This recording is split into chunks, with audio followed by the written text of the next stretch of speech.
CPI data came out today, or the CPI report came out today, and more shockingly, there wasn't too much of a surprise there. Personally, I thought, we were going to get the 7.8 estimate, and then from there, I was a little more pessimistic than I would like to be, but I thought, okay, this will be the time when we get it above 8%. So I was more preparing for that. And I don't know if you saw the video from a few days ago where I kind of go into a little more detail on some of the estimates with CPI data, but really after the news came out from today, there's really not that much to really discuss. The one thing to grab from the report, and as you can see here, the one thing that I would probably pay attention to or keep in mind for next month's CPI data is that everything that's going on in Ukraine and Russia regarding energy and the new sanctions that have been implemented, we'll probably see that more into effect into next month's report rather than this month's report. So keep that in mind. And another thing that you want to probably pay attention to is the housing section and just like rent and how that's going to affect the report. But other than that, everything's pretty consistent with the estimates. Again, go back to the other video and you can kind of get those estimates. I'll include the link below to the images I just showed you so you guys can go through the report a little more thoroughly. But after seeing the report, the projections were in line with the actual data. One thing that did concern me is that used cars are still really high. So I think until we see that go down, that might be indicative of a leaning out of supply chain issues, just in my opinion. So let me know in the comments below what stands out to you from the CPI report and what you're looking forward to in next months and how you're going to prepare for it and maybe make some plays off of that. Okay, so today I want to just give you guys a couple updates regarding desktop metals that has happened over the past couple days, the price action of Alpp, but other than that, let's just get right into it. Okay, so, with CPI data coming out usually for the past few months or even the past year, every time CPI data has come out, we've had incremental increases in inflation, and now we're almost at 8%. And every time it comes out, usually the market is just flooded with red and people are just thrown off. And so I think that's why today was a little more unique, because we actually got a report that coincided with the projections that had come a few days earlier. But let's just see how the market did today. Jumping into our big retail sector, Target was down about 0.5%.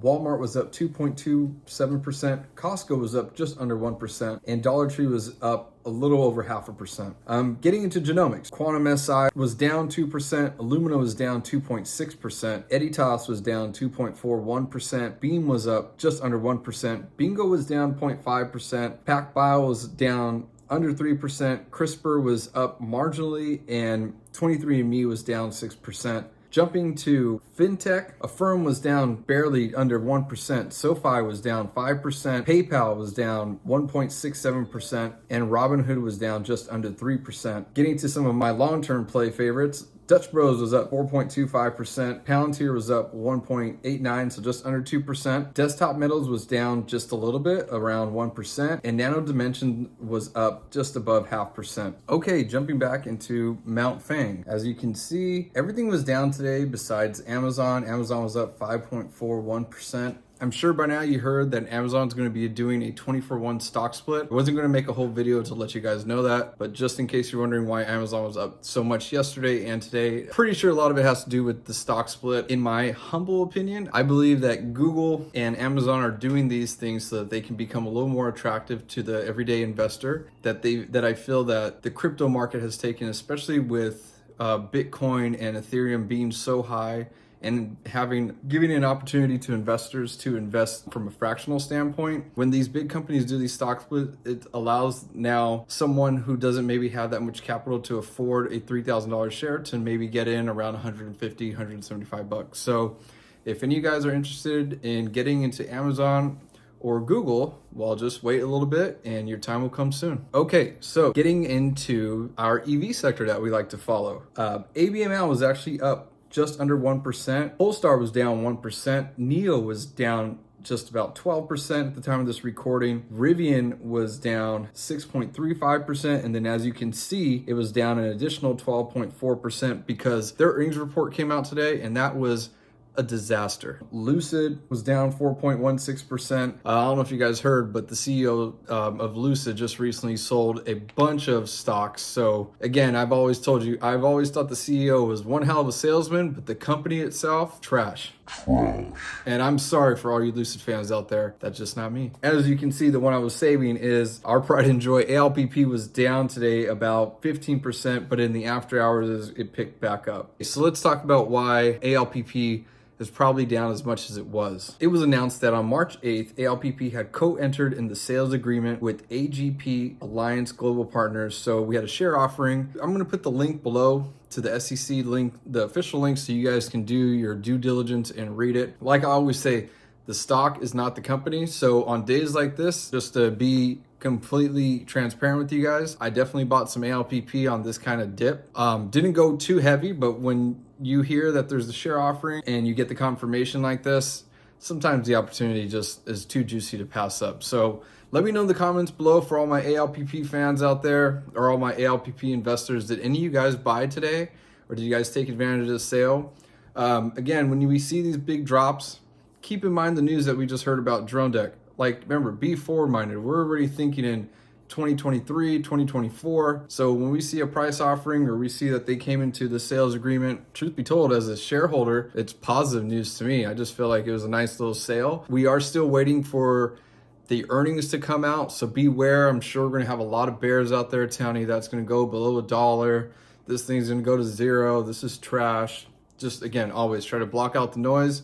But again, I just want to bring that to your attention. I don't really know why it dropped as much as it did. If any of you guys out there, let me know in the comments below what your thoughts are. I would love to hear it. One other little thing about ALPP, we saw this little breadcrumb that was Value Aerospace had dropped. As you can see in this picture, we found out that they posted this picture, but without anything else to it. Let me know what you guys think this is. Mind you, Value Aerospace has 3 models. They have the G1, the G2, and the US1 right now in regard to their airframes, or as their flagship products. Let me know what you guys think this image is. I bring it to your guys' attention because I saw it and I was like, oh, that looks pretty cool. But I want to know if you guys think it's an upgrade to some of the existing ones that we already have, or if it's a new product altogether. All right, well, that's just a little tidbit on ALPP. We had a big down day today, but again, we've had some great news coming from the company, so not a big deal. I just thought it was a great sale day. Okay, last but not least, I got some news regarding Desktop Metal. Desktop Metal announces Ultrasafe Nuclear Corporation has adopted the X series line of binder jet 3D printers to deliver advanced nuclear energy solutions. With Desktop Metal's X series line of binder jet 3D printing systems, Ultrasafe Nuclear Corporation, USNC, is able to transform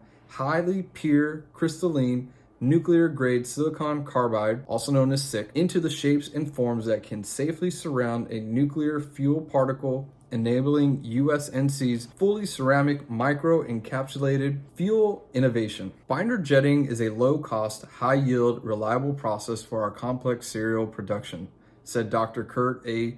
Torini, Executive Vice President of USNC's core division and an internationally recognized technology leader in nuclear fuels. He previously led multiple research and development efforts at Oak Ridge National Laboratory. He added, "The advanced material capability of the X-Series machines is fundamental to our innovation approach to fuel design. The X-Series line was designed to scale applications from research and development to mass production with repeatable open parameters and performance across a range of machines." I apologize about her. With the small format Innovate X already installed at the company's facility in Salt Lake City, Utah, USNC has developed its next generation nuclear fuel matrix to be scaled up on the larger X25 Pro and X160 Pro systems. Driving mass adoption of additive manufacturing requires scalable systems capable of printing high-performance materials that enable the most innovative applications, said Rick Phillip, co-founder and CEO of Desktop Metal. "We're proud to support the mission of USNC with flexible binder jetting technology that takes customers all the way to production and helps play a role in solving global scale problems with additive manufacturing solutions." The X-Series family of scalable printers, the Innovate X,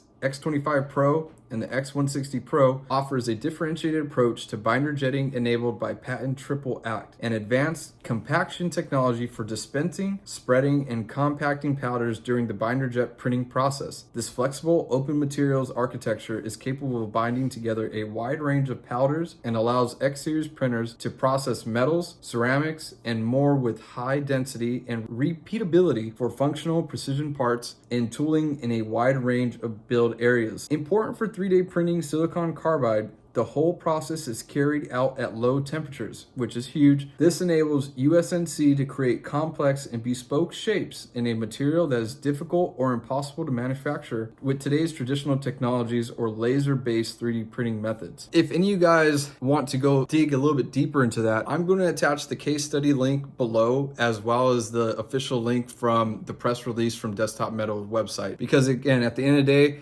my goal is to just bring this news to you, but ultimately the DD needs to be on you. So I just hope to present it and give it to you so you guys can see it for yourself and make your own decisions as an investor on whether you think this is pivotal for the company or something that is trash. It's up to you. But one other thing regarding one other thing regarding Desktop Metal, want to shout out my boy Sergi. I don't know if I said your name correctly, but if any of you guys follow me on Twitter, my Twitter's handle is NeroFito. I'll also put the link right here. But anyway, let's check this out. He had mentioned that the CEO who was on TD Ameritrade, I'll also put that link below too.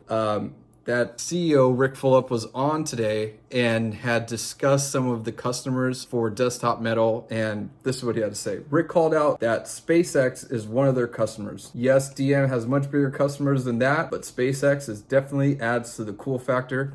And honestly, I couldn't agree more. If you guys have watched some of my videos, I let you guys know a few videos back that there is a way to invest into SpaceX at about 5% for every $100 that you invest into a certain ETF. I did actually figure out how to do that. So look out for that video coming soon. I'll show you how I was able to invest into SpaceX today, even though we all know that SpaceX is a private company. But needless to say, to hear that Desktop Metal has them as a customer, just nothing but good things that keep coming from Desktop Metal. So again, just want to bring that to your attention. But other than that, guys, just to kind of round it up, hope you guys got just a quick little tidbit on CPI, and I mean quick, an update on the markets today on how we reacted to our inflation news. Hopefully you guys have a little bit better understanding of why we saw the price drop with ALPP in regard to the share offering and agreement that came out. Wanted to wrap it up with some highlights and new news with regard to Desktop Metal. Like always, thank you so much for checking in with Stock Talk with Erik Anthony,